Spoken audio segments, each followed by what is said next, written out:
Hello, this is your boy Miguel from the Mobile 757. You know, I'll get down and get straight to the point.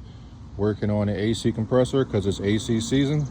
Just to give you a mechanic tip that I like to do, I like to add the dye into the compressor, directly to the compressor that's brand spanking new on the low side, by which this right here, this dye detector, will be in the description, and all of the items that I use and going to be using when I put it in the vacuum and all that stuff to do such a job. I like to put, not to put too much in there, but to put the dye in there. And if you notice, when you pull the old one off, you'll be having dye all over the place. So put the dye in the low side, and there's any kind of leaks, and you have that nice beautiful light, which will be in the description, and those nice beautiful glasses, you'll be able to see this nice fluorescent stuff glowing all over the place. This is just a mechanic tip.